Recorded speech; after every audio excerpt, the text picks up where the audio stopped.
Olá a todos, bem-vindos à primeira edição do À Conversa Com, uma rúbrica do Núcleo de Oeiras da Iniciativa Liberal, hoje moderada por mim e pelo Fernando Antunes. Boa tarde, Fernando. Boa tarde, Mariana.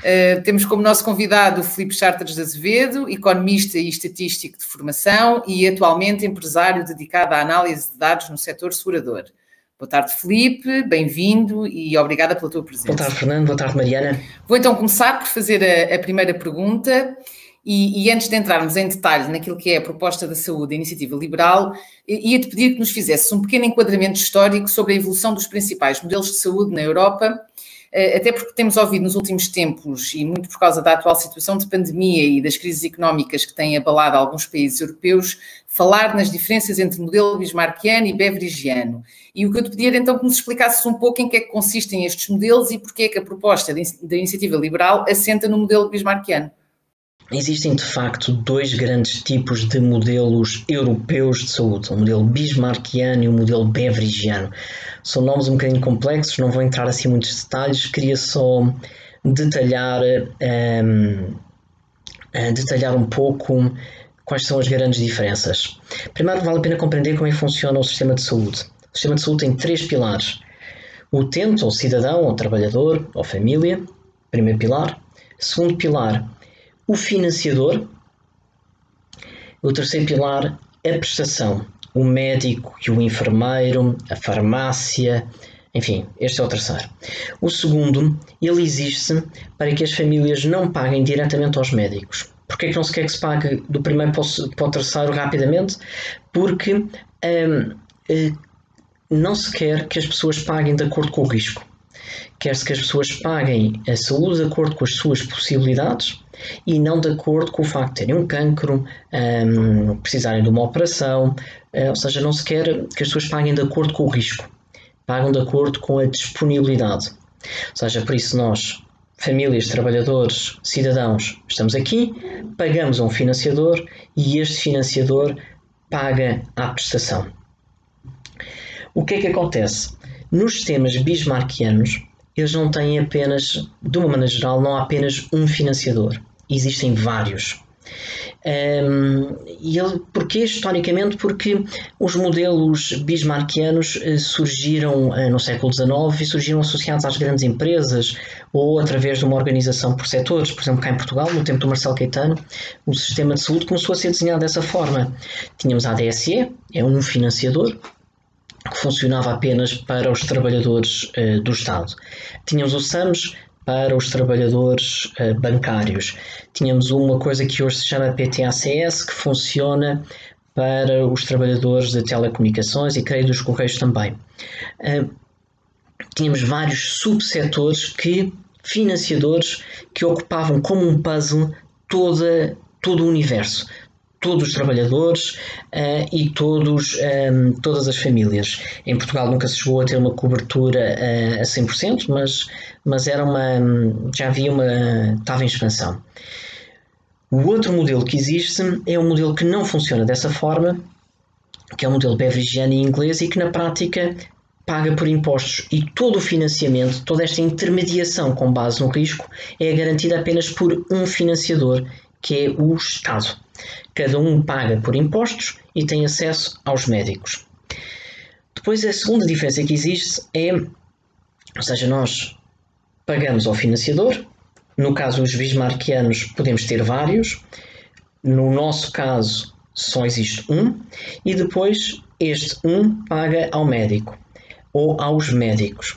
No caso dos modelos centralizados ou beverigianos como o nosso, como o espanhol, como o italiano e como o inglês, na prática só existe uma rede de prestação.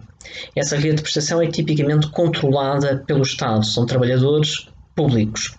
Nos outros modelos, nos modelos que existem na Alemanha, na Holanda, na Suíça, em certa medida em França também, os trabalhadores não são funcionários públicos, são funcionários privados e que fazem contratos com cada um destes financiadores. Ou seja, agora já dá para aqui para perceber o que é que nós estamos a dizer. Ou seja, nós, no nosso modelo atual que existe do SNS em Portugal, temos famílias que pagam a um financiador que paga apenas a uma rede. Qual é a rede que existe? A rede pública. Lá fora, noutros países europeus, ou seja, não estamos a falar aqui de modelos americanos, o que é que nós temos? Temos vários financiadores E esses vários financiadores têm várias redes de prestação.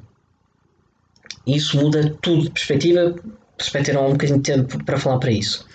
A forma como nós pagamos aos financiadores também é diferente. Como só existe uma rede de prestação em Portugal e um tipo de financiador, tipicamente em Portugal são pagos por impostos. Nos outros modelos são pagos por contribuições que saem diretamente do salário. O que é que isso interessa? É que quando vai diretamente do salário, o benefício, o pacote dos benefícios tem que ser negociado com os trabalhadores, e sempre foi assim historicamente. Ou seja, quando alguém vai tirar uma prestação direta do meu salário para a saúde, eu quero saber o que é que está dentro desse pacote. Vão dar o quê concretamente? Que tipo de prestação? Qual é a rede? Eu envolvo uma corresponsabilização e uma maior pressão por parte dos trabalhadores. Isso é extraordinário. Nós cá em Portugal, o sistema de saúde, o orçamento não sai da minha contribuição social, nem de quem nos está a ouvir, ele é pago por impostos. Por isso, na prática, quem define o orçamento não são os trabalhadores, não são os empregadores, não sai do nosso salário. Saem diretamente, mas quem controla o orçamento é o Ministério das Finanças. Por isso, uma das coisas que nós queremos fazer é tornar autónomo o sistema de saúde, tendo através de uma contribuição salarial. Mas só para terminar, só vou-me perdendo aqui um bocadinho e acho que ainda temos mais perguntas pela frente. Nós na prática temos sistemas de saúde baseado em 3 pilares: pessoas, financiadores e prestadores. Tipicamente os modelos bismarckianos, alemão, holandês, suíço, existem vários financiadores que concorrem entre si e temos várias redes de prestação que concorrem entre si. No modelo português, inglês, espanhol e italiano, nós só temos um financiador, que é o Estado, e só temos uma rede de prestação. O facto de nós termos vários permite todo um mundo de diferença, e eu espero depois ter um bocadinho possibilidade de explicar isso mais à frente. Nas legislativas de 2019, a proposta para a saúde da IEL propunha a concorrência entre os prestadores de cuidados de saúde, tanto públicos como privados. Explica-nos em que consiste esta proposta e, em termos de organização, quais são as diferenças que existem entre o SNS atual e o proposto pela IEL. Sim, de facto, a IEL apresentou uma proposta de saúde um pouco diferente do habitual, porque nós acreditamos que, na prática, a melhor forma de nós termos bons serviços públicos é responsabilizar os cidadãos. Não é apenas um devaneio ideológico, é algo que funciona na prática. Nós, na prática, sabemos que se os incentivos estiverem alinhados, cada um na persecução dos seus objetivos individuais pode contribuir de uma forma correta para o bem comum. E é por isso que nós tentamos montar um sistema de saúde em que todos os incentivos individuais dos trabalhadores ou das famílias, dos profissionais de saúde, dos financiadores, que estivessem todos alinhados para que as pessoas tenham cuidados de saúde atempados, eficazes e eficientes. Ou seja, na prática o que nós estamos a dizer é o seguinte: não sei se recordam das questões há pouco, eu disse que haviam 3 pilares: famílias e utentes, os financiadores e os prestadores. O que nós queremos fazer é o seguinte: nós atualmente só temos um financiador. Nós queremos partir esse financiador em vários, criar aquilo que nós cá em Portugal sempre chamamos de subsistemas. Ou seja, nós atualmente dizemos que temos um ADSL, já foi um subsistema antes do 25 de Abril, agora já não é, é um seguro complementar. Mas nós queremos voltar a ter uma lógica de subsistemas. E porquê é que isto é importante? Porque se este subsistema não tiver a dar resposta, se não tiver montado uma boa rede, se na prática não tiver a prestar um bom serviço, eu posso mudar. Isto é muito, muito importante. Esta pressão pela mudança faz com que os sistemas trabalhem para mim. Existe uma ideia muito engraçada quando se faz uma crítica ao capitalismo e ao liberalismo, que as pessoas só trabalham para si e para o lucro. É ao contrário. Quando nós, na prática, temos um sistema em que as pessoas podem ganhar lucro, podem ter um bocadinho mais, eles vão trabalhar para mim, para si, para os trabalhadores e para as famílias. Porquê? Porque é a única forma de conseguirem ter algo melhor. E essa é algo benéfico de todo o sistema, ou seja, nós vamos forçar os financiadores a começarem a olhar para nós. E isso é brutal, porque na prática esses financiadores vão ter que abrir delegações para nos falarem connosco nos sítios onde nós moramos. Vamos ter, eventualmente, em vez de termos um sítio em cada capital de distrito, se calhar podemos ter vários sítios. Se precisarmos fazer uma operação e precisarmos de ter uma autorização, se calhar, em vez de termos que ter uma cunha de um familiar para conseguirmos fazer isto, podemos falar diretamente com o financiador e ele tem incentivo para resolver isto. Porquê? Porque nós no ano a seguir podemos migrar para outro. Isso faz com que eles trabalhem para nós, que passamos a pôr o cidadão, o trabalhador, a família dentro de todo o sistema de saúde. E também queremos fazer isso do ponto de vista da prestação. Nós sabemos que temos o financiador, mas este financiador tem que montar uma rede de prestação, uma rede de cuidados. Tem que ter vários hospitais, tem que ter várias clínicas, vários médicos de cuidados primários e saúde familiar, várias farmácias, enfim, ele vai ter que montar a sua própria rede. E reparem, como nós estamos a dizer que queremos pelo menos 5 subsistemas, na prática vamos ter 5 redes de prestação que podem concorrer entre si ou não, podem ser complementares. Um hospital pode servir para 2 redes, para 2 financiadores. E isso vai ser algo que nós não estamos habituados a ver, mas que muda todo o paradigma. Porquê? Porque se eu não gostar deste médico, eu posso mudar para outro médico dentro da mesma rede. E se eu não gostar de nenhum dos 2 médicos da mesma rede, posso mudar para um terceiro. E se eu não gostar de nenhum, mudo de rede completamente. E esta capacidade de nós obrigarmos a que todos os médicos, a que todos os profissionais de saúde nos tratem bem, faz com que todo o sistema de saúde ande na ponta da unha, sempre a correr para nos tentar capturar, fidelizar e pôr-nos no centro de toda a organização. No seu conjunto, ninguém está excluído, a universalidade está garantida.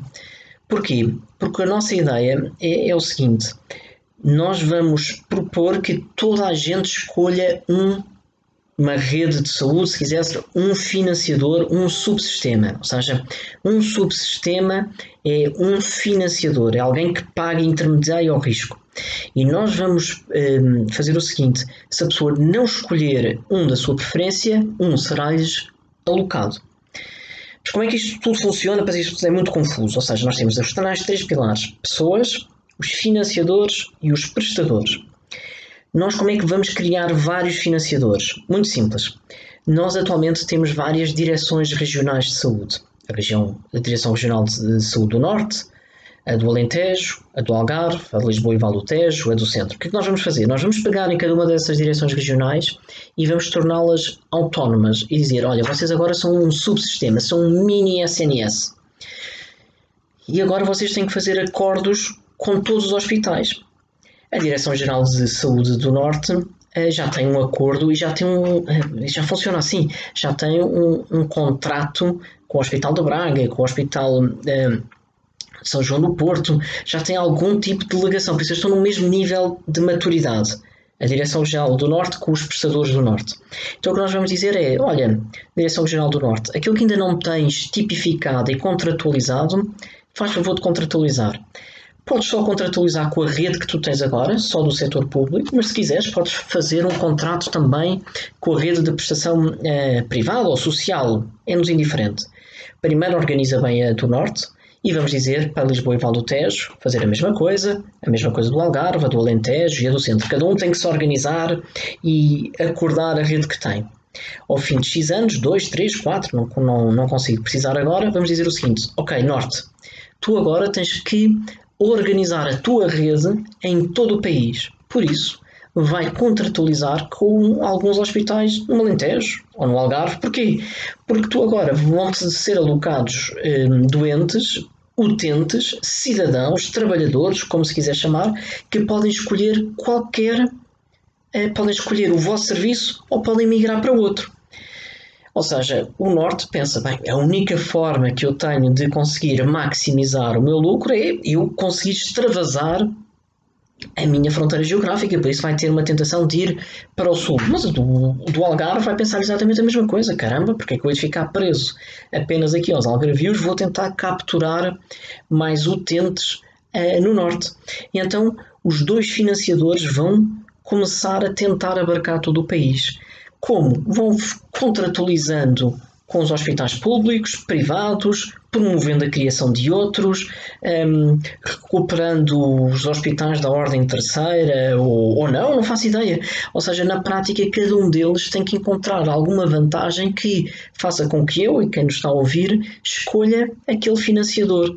E como é que ele vai escolher? Com base na prestação, tendo bons médicos, uma boa rede de cuidados. E o facto de ter que se arranjar e toda a gente tem que casar e jogar o jogo faz com que o sistema comece a ficar orientado para nós utentes, para nós cidadãos, em vez de ficar organizado apenas para o benefício dos funcionários públicos. Mais alguma questão que faz sentido? Qual é o papel agora que a ADSE irá ter? A ADSE já foi um subsistema destes. Ela poderá voltar a ser, se assim o desejar, será ser um subsistema, por isso em vez de termos 5, cada uma das regiões, das direções regionais, podemos também ter a ADSE, seria um 6º. Se a SAMS também quiser entrar, teríamos um 7º. Ou seja, não há aqui nenhum tipo de limitações.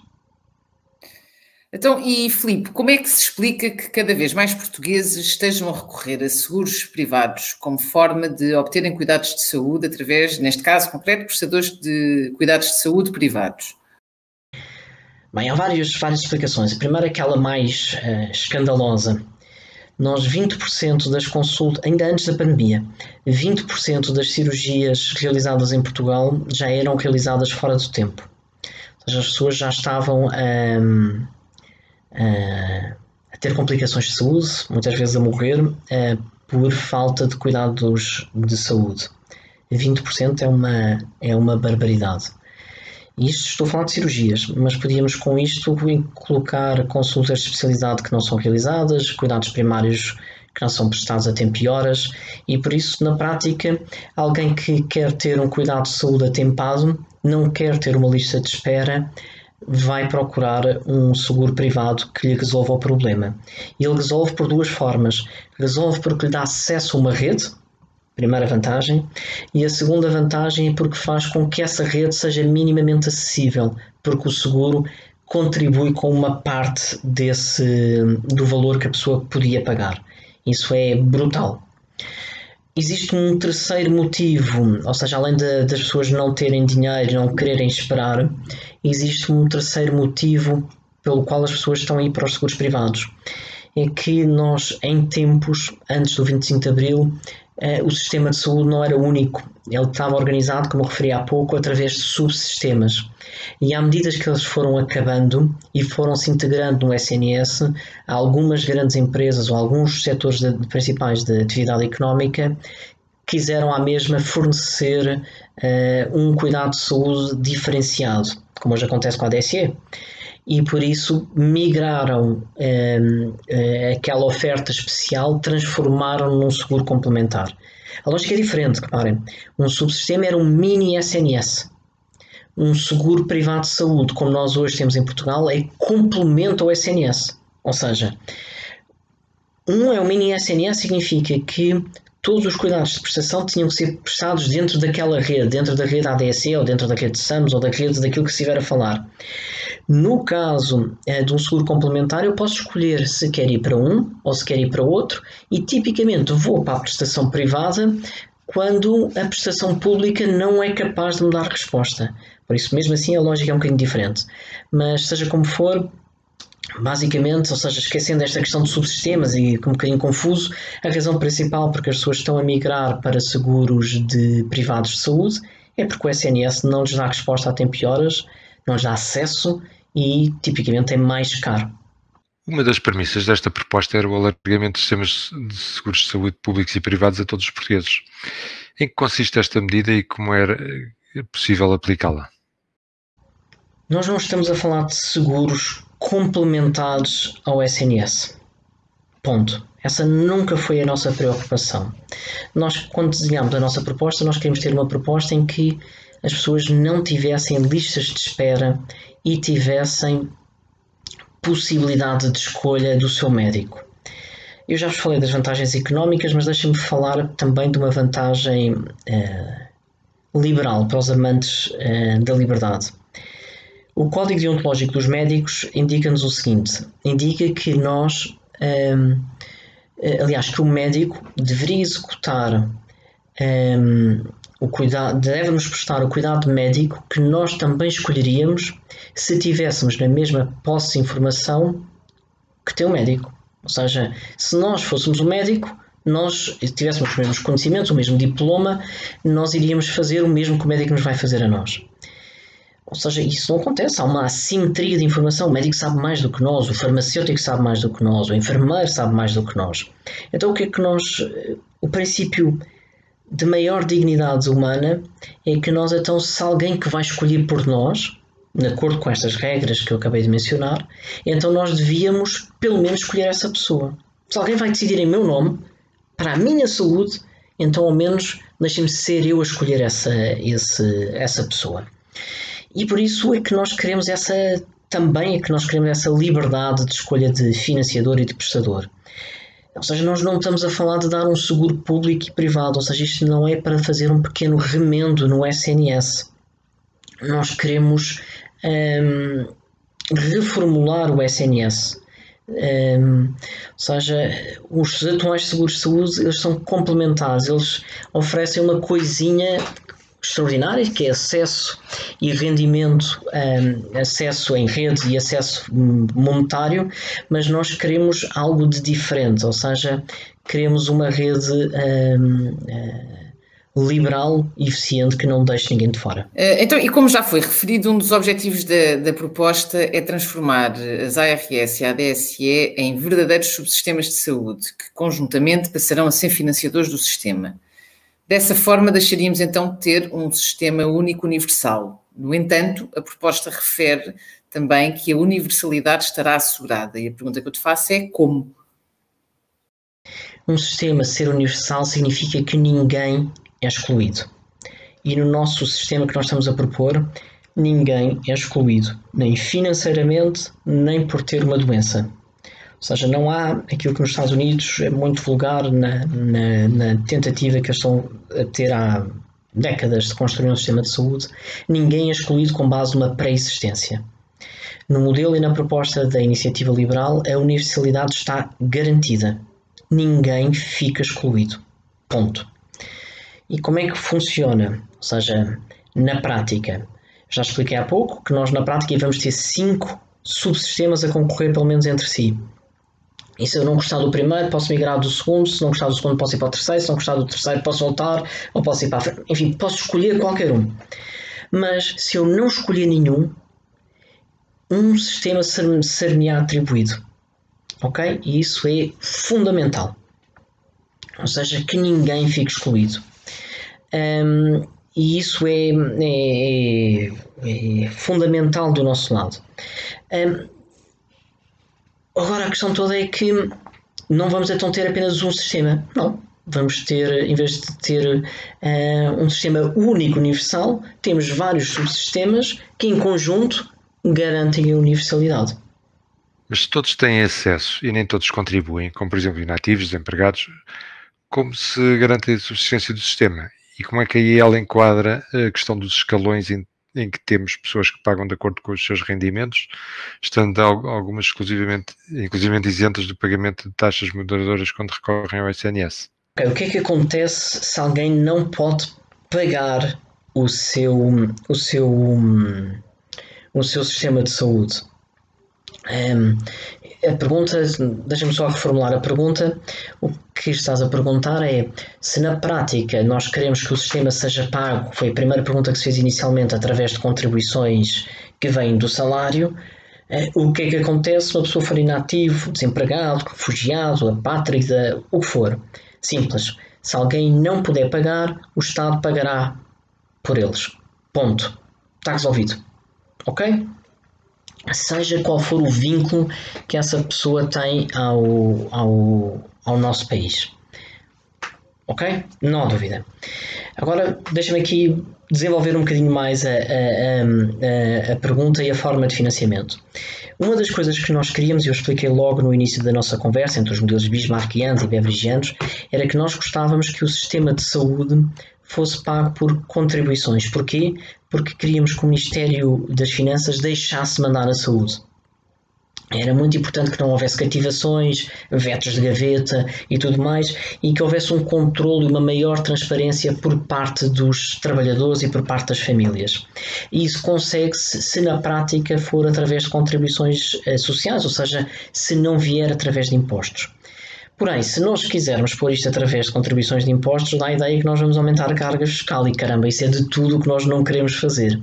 Então existe outra solução, se nós não conseguirmos pelo menos reformular o sistema fiscal para que ele fique neutro, para pormos esta contribuição extra, nós procedemos consignar receita e dizer que existe uma percentagem fixa, definida, na prática para garantir essa autonomia do subsetor da saúde. Aliás, se vocês repararem no que é que existe na Segurança Social, a Segurança Social tem um Ministério Autónomo, totalmente de trabalho e não sei se é solidariedade, se é Segurança Social, mas temos o trabalho e Segurança Social e esse orçamento é autónomo do Ministério das Finanças. A sua receita é autónoma e o ministro que tem essa pasta, que tutela a Segurança Social, tem autonomia para gerir esse valor. Mas do ponto de vista das contas internacionais, para o Eurostat e para os órgãos de reporte estatístico e de contas nacionais, o subsetor da Segurança Social é autónomo do Estado, diz-se mesmo que é um subsetor do Estado. O nosso desejo é que, se fosse possível, nós queremos tornar a saúde um outro subsetor, ou seja, não ficar dependente do Ministro das Finanças de turno. Ou seja, ali ele não mexe. Não há Mário Centeno, não há cativações, não há vetos de gaveta, não há cativações, nada. Quem não pode pagar, o Estado vai pagar, tira do bolso A e dá ao bolso B, àquele subsetor, de forma a controlar e automatizar todo o sistema de saúde. Ok, então e um sistema de saúde organizado em subsistemas vai custar mais ou menos ao utilizador? Ora bem, resposta imediata, vai custar mais. Mas isso significa que as pessoas vão pagar mais? Não. Ok, ponto 1. Vai custar mais porquê? Então, se nós temos atualmente listas de espera, e se vamos deixar de as ter, vai haver mais produção. E por isso vai haver produção, vai-se gastar mais. Se nós na prática estamos a dizer que os hospitais vão ter mais camas, se vai haver mais ventiladores, se vai haver mais capacidade instalada, essa capacidade tem que ser paga. Por isso vai custar mais. Mas vai custar menos porquê? Primeiro porque a nossa ideia é que na prática nós queremos alterar o modelo de impostos e por isso vamos canalizar fundos de outra despesa do Estado para a saúde. E depois vai custar menos porque na prática nos países que têm estes subsistemas as famílias pagam menos diretamente do seu bolso. As taxas moderadoras são menores, as franquias são menores, os copagamentos são menores, ou seja, na prática cada um de nós, enquanto família, paga menos. E vale a pena perceber porquê. Quando o sistema é centralizado e controlado pelo Ministério das Finanças, se o Ministro da Saúde quiser ter mais dinheiro, tem duas pessoas que pode chatear, ou o Ministro das Finanças ou cada um de nós. Como o das Finanças é tipicamente um tipo de ali que não cede, não tem, também não é difícil. Tipicamente o que é que se faz? Vai-se pedindo às famílias. Então nós, enquanto famílias, pagamos mais em medicamentos, pagamos mais em alguns tipos de cuidados de saúde, pagamos taxas moderadoras, copagamentos, franquias, tudo isso também nos vai existir no nosso modelo, mas vai existir apenas para moderar e não como forma de financiar o sistema. E para que isto não seja apenas uma intenção, vale a pena ver o que dizem as estatísticas internacionais que comparam este tipo de modelos, e o que elas nos dizem é que o modelo holandês, onde nós nos inspiramos de uma maneira geral para desenhar isto, o que o modelo holandês tem é que a despesa do bolso, chama-se o out of pocket, a despesa que sai diretamente do bolso das famílias é menor na Holanda do que em Portugal. O sistema, no entanto, como um todo, pelas razões que mencionei há pouco, é mais oneroso, mas ainda bem, significa que está-se a prestar mais cuidados de saúde. O acesso ao subsistema é obrigatório? É, sim. Ponto. Nós somos liberais, mas acreditamos num sistema universal de saúde. Somos liberais e acreditamos na escola obrigatória. Somos liberais e acreditamos em algum mecanismo de segurança social e de apoio. E somos liberais e acreditamos num sistema universal de saúde. E por isso ninguém vai ser excluído e nem nós seremos menos liberais por obrigarmos as pessoas a escolherem um dos 5 prestadores, dos 5 financiadores que nós vamos ter em cima da mesa. Ponto. Toda a gente tem que escolher. Se não quiser escolher, será-lhe atribuído um. Ponto final. Nesta configuração, todas as redes de prestadores serão geridas pelos subsistemas? Sim, ou seja, nós na prática queremos que cada financiador, ou seja, nós temos aqueles 3 pilares, as pessoas, os financiadores que tomam o risco e fazem com que ninguém tenha que pagar pela sua doença, e depois temos vários hospitais, clínicas e tudo mais. O que nós queremos é que cada financiador monte a sua própria rede, sim, ou seja... e nesse sentido queremos que todos os hospitais façam acordos, todas as clínicas, todos os consultórios, todas as farmácias façam acordos com os diferentes subsistemas. Aliás, um dos pontos da nossa proposta é que nós queremos que pelo menos cada clínica, consultório, prestador de qualquer tipo tenha pelo menos um ou 2 acordos com os diferentes subsistemas, para que na prática nenhum prestador fique impossibilidade de prestar os cuidados que procura oferecer e satisfazer. E como garantir que os financiadores ou subsistemas não entram em colapso financeiro? Nós vamos fazer várias coisas. Primeiro, a partir do momento que os trabalhadores forem pagos por contribuições sociais ou que sejam por consignação de receita, vai haver uma maior transparência da receita que existe para o sistema, por isso as contas tornar-se-ão mais transparentes. Em cima dessa camada de maior transparência, logo pela forma de financiamento, vamos pôr uma outra, que é: nós gostaríamos que os subsistemas fossem obrigados a respeitar a legislação atual dos seguros, e isso eleva o nível de exigência e de boa prática de gestão e de transparência para um ponto acima. Atualmente não há nenhuma entidade pública que seja gerida com esse cuidado e com esse nível de rigor. E em terceiro, se porventura um subsistema, se as 2 primeiras barreiras forem cumpridas, se o subsistema ainda assim cair por má gestão, enfim, não é muito credível, mas vamos supor que isso acontece, os outros subsistemas vão assumir.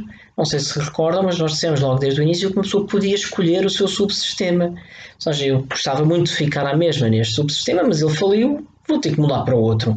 E o facto de passamos a ter redundância. Nós atualmente, com o nosso SNS, quando fica falido, o que é que acontece? Vamos todos aumentar as listas de espera. É preciso mais cuidados de saúde. E não são provisionados. Neste caso, não. Se um falha, nós mudamos para outro. Pode ser, se a falência for completa, somos ainda mais impelidos para tomar essa decisão mais rapidamente, mas ótimo, não há problema. Há maior autonomia financeira, há maior transparência e há maior liberdade de escolha. Se alguém falir, nós teremos que mudar para outro. Então, e se um subsistema ou hospital for à falência, como é que se garante que os seus utentes continuam a ter acesso a cuidados de saúde? Se um hospital ou uma clínica for à falência, ou seja, naqueles 3 pilares, o subsistema aguenta-se, já vimos como. Se for um hospital, bem, um hospital, uma clínica, um consultório, um centro de enfermagem, uma farmácia, cada financiador tem que ter uma rede de vários prestadores. Se na prática um dos elementos daqui falha, nós podemos, dentro da mesma rede que este financiador oferece, mudar para outro hospital. Se porventura vamos supor que a qualidade fica ultra degradada, nós podemos migrar. Ou seja, a liberdade de escolha faz com que nós sejamos corresponsáveis, mas ao mesmo tempo tenhamos autonomia para escolher os nossos cuidados. Nós não temos que, lá porque Jesus sofreu na cruz, nós não temos que sofrer também porque o sistema assim nos empurra. Não, se não estamos contentes, se vai à falência, damos o salto e vamos embora. Vamos à procura de alguém que queira tratar de nós e que não esteja em dificuldades financeiras. Coisas extremamente caras que atualmente ficam na esfera pública, como tratamentos específicos, por exemplo, como o induzido. No modelo da IEL, esses casos não poderiam ser excluídos, não se corre o risco de os privados ficarem com os cuidados mais favoráveis economicamente e do ponto de vista logístico, e o público acabar por ficar com os tratamentos complicados e onerosos? Bem, antes de mais, nós não sabemos como é que os subsistemas se vão organizar. Ou seja, lembram-se, temos aqui as famílias, os financiadores e os prestadores. Nós não sabemos como é que este financiador, se ele vai fazer acordos só com hospitais públicos, só com privados, só com sociais. Nós não sabemos, por isso eu não sei quem é que vai ganhar, porque nós não sabemos qual é o acordo que vai se estabelecer.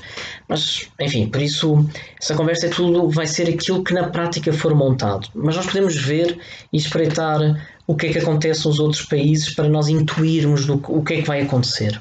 Por exemplo, na Holanda, que foi o caso em que nós nos baseamos mais, cada unidade de prestação, o terceiro vetor, tipicamente todas as unidades são, de uma maneira geral, pluridisciplinares. É essa a medicina moderna.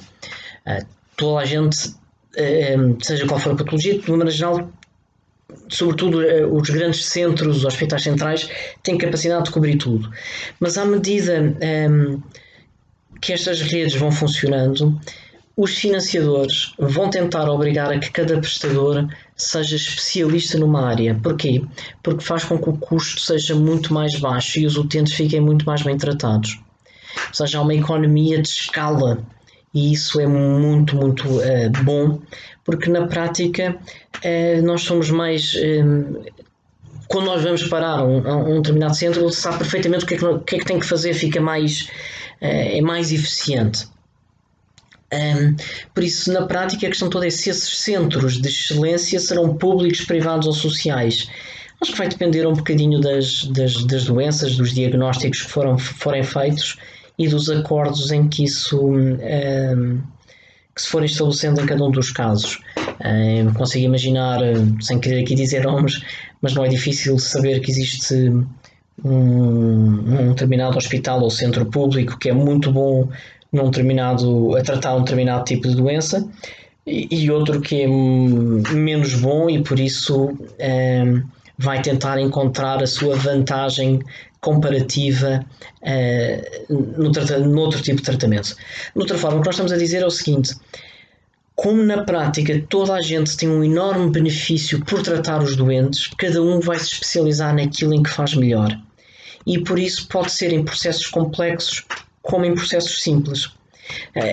E pronto, e vai haver espaço para todos, tal como existe na alimentação, ou seja, nós temos supermercados, mercearias, e podem haver diversidade de modelos, não há aqui um outro tipo de... não há aqui uma regra fixa. O que nós temos que garantir é que os modelos podem ser plásticos e adaptar-se a qualquer tipo de necessidade. Há, porém, aqui um subjacente, um outro tipo de pergunta, que é se na prática um subsistema, vamos supor que a Direção Regional do Norte fica com todos os doentes com cancro e a do Algarve fica só com as gripes, que são tipicamente mais baratas de tratar. Então, na prática, a do Norte até pode ter menos doentes, mas vai ter um custo maior.